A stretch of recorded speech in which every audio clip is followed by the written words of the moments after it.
Awesome stories, find a chair. Awesome stories, find a chair, please.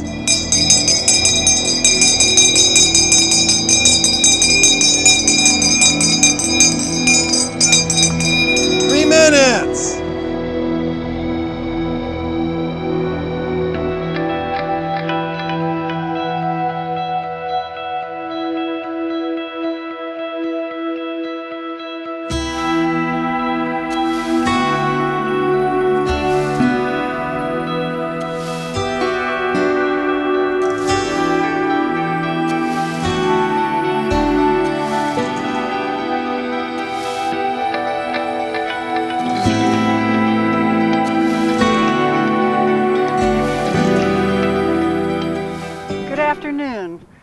My name is Katherine Harris Larsen. My sister-in-law was Pauline Larsen Blair.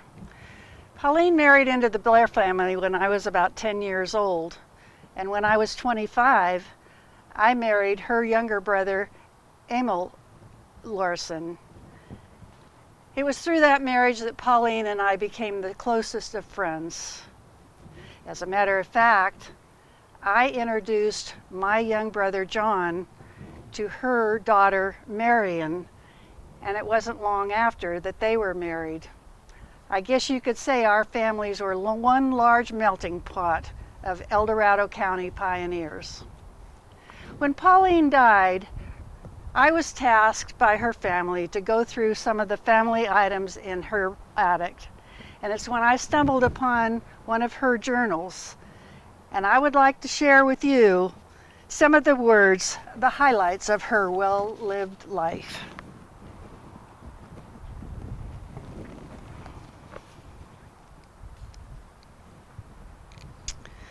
So let me begin. My name is Pauline Larsen Blair. I was not born a Blair, but became one in 1876 after I wed my sweet husband, Matthew Blair II. Aside from the prominent Scottish lumber family I married into, my own family, the Larsens, are quite well known in these parts. My parents were Nels Theodore Emil and Marnie Larsen of Camino. Of course, we weren't all born in Camino. I was born in the Utah Territory in 1855 after my parents had immigrated to North America from Norway. We arrived in El Dorado County when I was 5 years old. The journey out to California from Utah was itself quite the adventure, but I'll get to that in just a moment. Back in Norway, Nels and Marnie had joined thousands of religious seekers in converting to the Mormon faith. They desired to travel west to America to join the ranks of their fellow believers who were making the arduous journey along the Mormon Trail to the Great Salt Lake Valley, where in 1847 Brigham Young had established his promised land. As they traveled from Norway to America, unfortunately, they tragically lost their twin daughters, my older sisters Maria and Elizabeth. Upon arriving in the United States, they joined a wagon train to the Salt Lake Valley and settled near Lehi, Utah. It was there that my younger brother and sister and I were born. As I look back through my family's history, I notice we have the stories that have been preserved in writing, whether it be in the form of a diary, a newspaper article, or the history of an important building or location. Then there are the stories passed down orally through generations. They are joyful or tragic stories that don't make it into the history books. It's those stories that often cause us to wonder if there may be more to the story. I understand that one of our family stories about our time in Utah has kept our family guessing for many years. You see, in the 1850s, polygamy was practiced by the Mormons, and Nels, my father, being a devout member, took a second wife. The story is that his second wife was my aunt, my mother's sister. Shortly after learning that his second wife was with child, Father is said to have decided that polygamy was not for him after all, and he may have sold her to another man within the community. Now, Mormon men were not supposed to sell or trade their plural wives. And for him abandoning his wife and unborn child, Father was excommunicated and banished from the Utah Territory. His actions were considered to be so abhorrent that the animus directed at him from his former religious community necessitated our leaving Utah under the protection of federal agents. I can't say with certainty what did or did not happen. After all, I was only 5 years old. Stories often grow and change over time. So, whatever the truth of the matter, in 1860, with polygamy and the church now firmly behind them, my parents packed us all into a wagon and joined a group heading west to California. It was a rough, bumpy, and dangerous 6 weeks. The most terrifying part of the journey was when our train was attacked by Indians as we crossed Nevada. Wow. Being so young, I don't have a clear memory of what happened. However, I can remember feeling so frightened, hearing sounds of the attack and the men in our party defending us. In the end, we were so grateful to have survived, and we continued our journey. Soon after, we arrived in El Dorado County, California.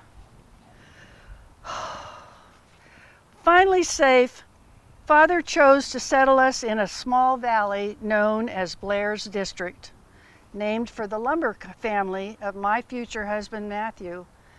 Not long after we arrived and settled, my sister Lucina was born. Father immediately began acquiring land and was the first pioneer to plant pears east of Placerville. The area we farmed became known as Larsen Valley, and people came to associate fine produce, namely apples and pears, with the Larsen name. Life was good, yet, as we all know, tragedy can strike at any time. I remember being about 10 years old when our tight-knit farming family was left in shock, horror at the death of Matthew Blair Sr. in a tragic sawmill accident. The Blairs were well respected and had paved the way for those of us who followed. Little did I realize that his son Matthew Jr. and I would wed just 9 years later. We settled on the same land that his father had logged and farmed, which was one of the original Blair mill sites. There, we would spend summer, spring, and fall. The winters, however, we would spend at our home on Union and Clay Streets in downtown Placerville so as to escape the unforgiving storms in Camino. Matthew and I continued to run a logging and orchard operation on his family farm, and over the years, we welcomed 8 wonderful children. We were married for 64 years, and he was my dearest companion. As we aged, our daughter Marion and her husband John Harris moved into our Clay Street home to keep an eye on us. Our children were very sweet, but they could also be strong-willed and stubborn. I guess they got that from me, for sure.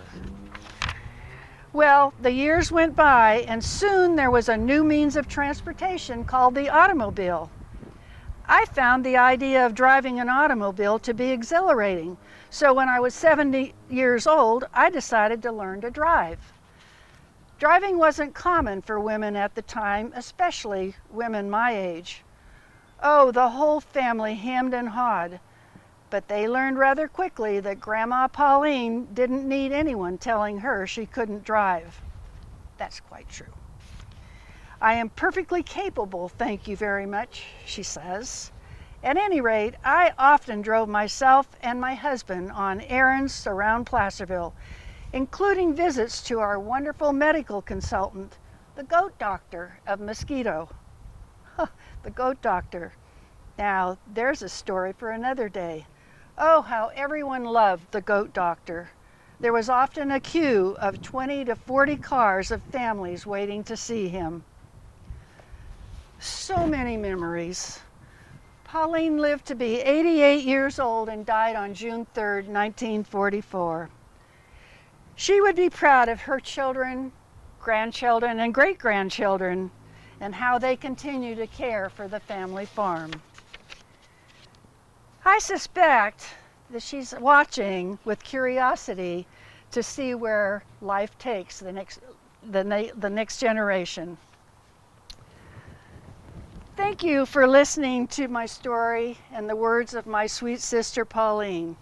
By the way, if you should ever meet up with her, I'm sure she would love to share more of her stories with you, perhaps more about her automobile adventures and maybe more trips to the goat doctor.